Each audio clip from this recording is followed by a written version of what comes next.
Hi there, guys. Question 7. We have this biscuit tin. This looks like a pretty tough question, and I'm sure it is. And actually, because there's so many, what I'll do is I'll only show you the video for those, and we can ignore these, and we'll catch up in the next video. Okay, so we've got to show that the volume is equal to this expression here. Now, the volume of and it's just a tin, okay? So the volume of a tin is just a cylinder, so that's pi r squared, the cross-sectional area, times the height. This is where our first problem is. So this would be the height. We don't know what the height is, and in this expression there is no height, there's no h, or h, however you pronounce it. That doesn't exist, so that's our first job. We have got to find an expression for h. Okay, so let's look at the question. So we're told that this is a lid, so this lid is going to go over this biscuit tin, which means that this is empty. Okay, this is hollow, and that's really important. That's an easy mistake to make with this question. So this lid goes on, and this 1 centimeter overlaps, and they're both made out of one sheet of metal, which is 80 pi centimeters squared. So if you think about the construction, what we're looking at here is surface area. So let's have a look. So surface area. We've got two things, so we'll go with the tin first. Now the tin, that's made up of this circle here on the bottom, so it's going to be pi r squared.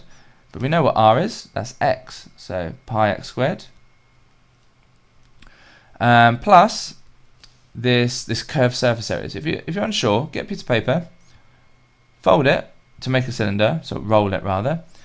And you should see that this length all the way around here represents the length of your rectangle. And the length all the way around is the circumference, which is pi d, which is pi, diameter is 2x. So there we go. We're going to times that by the height, which we still don't know. Okay, so that's the tin. We're going to add that to the lid.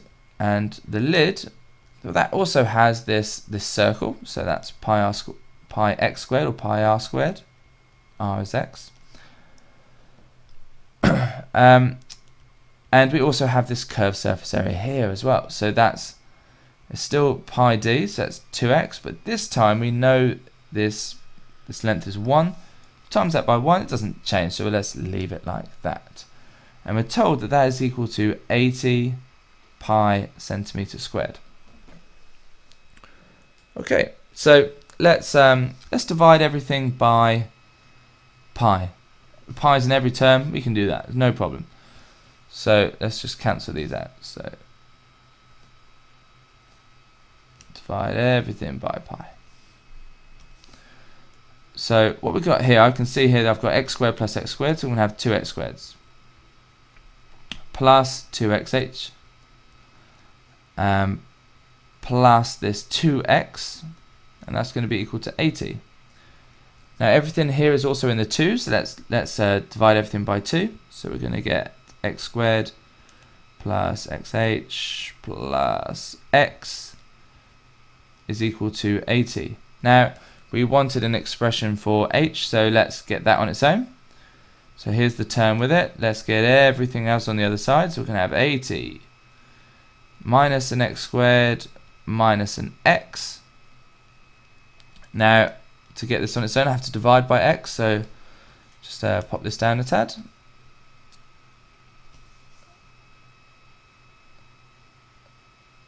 Wait for my extremely slow computer. So that's going to be 80 over x. Now x squared divided by an x, well that's just an x. And x divided by x, well that's just a 1. So there we have it. Oh, I'm silly, I should have divided that by 2 as well. So that's going to be 40. So just sorry about that, guys. You're probably shouting at the computer that I've made a mistake. I know some of you like to do that. Okay, so here we go.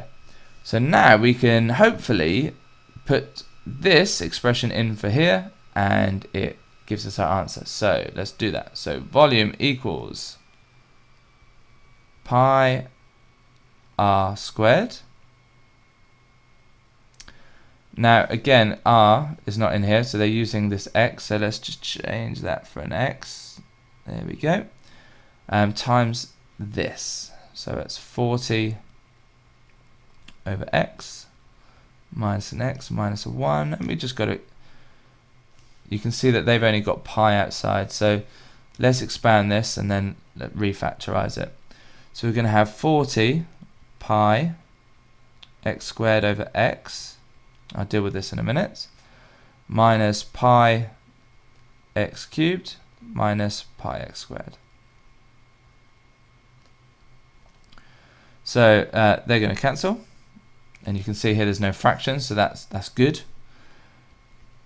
Let's take pi out because that's what they've done there. So pi is going to be 40x. It's looking good so far. Minus x. Okay, so these two terms the other way around. It doesn't really matter, but because it wants to look exactly the same, that's what I'm going to do. But they've had that term first. I don't really like that. I'd rather have it in ascending order, so really I'd rather have the cubic term here, the cube term, then the squared term, then the linear term. But because I started with this one, it is good to write it in ascending order. Okay, there you go. So it's a pretty nasty question, guys, but hopefully you've understood that. Okay, so we're told that x can vary, so this value here can vary, and we have to find the positive value for where v is a stationary point. Okay, so what that means, volume, say it's like this, and so here we have v, here we have x. This x value can vary, and when it's stationary, it's here. It's kind of like the maximum as well. I'm assuming it's maximum. Actually, looking ahead, this is talking about maximums, so it's going to look like this. And actually, it's obvious because this is a physical volume, so it has to go up. You can't have a negative volume. So we're actually differentiating it and putting it equal to 0. So, and they've told us to use differentiation there. So I'll just change color because I'm changing question. So I'm not going to differentiate while it's in a bracket, so let's actually expand that. So we're going to have, well, I've got it written here, haven't I? So this is what I'm just going to rewrite it. So we've got 40 pi x minus pi x cubed minus pi x squared. Okay, so let's differentiate it. So with respect to v and x, so the rate of change. So it's going to be 40 pi minus 3 pi x squared minus 2 pi x. Okay, and we can put that equal to 0, so let's write that out again, equal to 0.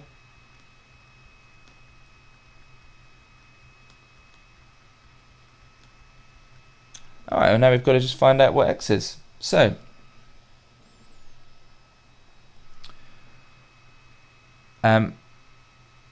let's divide everything by pi. We can get rid of those. Just rewrite that because it can look a bit messy. Now you'll notice that these x terms I want to find negative. So what I'm going to do is put everything on, well, I'm going to put everything on one side because it's quadratic. So 3x squared plus 2x minus 4 is equal to 0. Alright, we're going to have to factorize this. It's double brackets because there's nothing common, but this is prime, so it shouldn't be too hard. Okay, so we've got options of 2 and 2, or 4 and 1, or 1 and 4, and we've just got to play around till that works. So if I put a 2, I get 6x, and no, that's not going to work. Let's put a 1 and a 4, this has got to work. Okay, no, that doesn't work either. Let's have a little think. Well, the reason is because that's a 40, and I neglected to put that in there. So now, let's change it to here. So we've got, so that's not going to be a 10 and a 4. So let's just rub those out. It's going to be 3x and x, but this is even more combos. So we have to really think. So you may want to use your alternative method that you have to doing this, where you write the factors of 120, but that's still going to be really quite messy. Okay, so let's go 4 and 10 again. It's just I always try the ones in the middle first. So if we go 4 there, this is going to work, because that's going to be 12x. It's always good to go relatively close, and I know the other one's 10, so I'm going to get it. So right, there we go.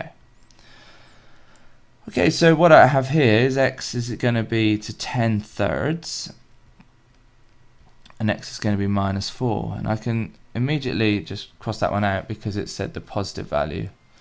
And there you go. All right, so x is equal to 10 thirds. That is where, so at this point here, that's where v is stationary.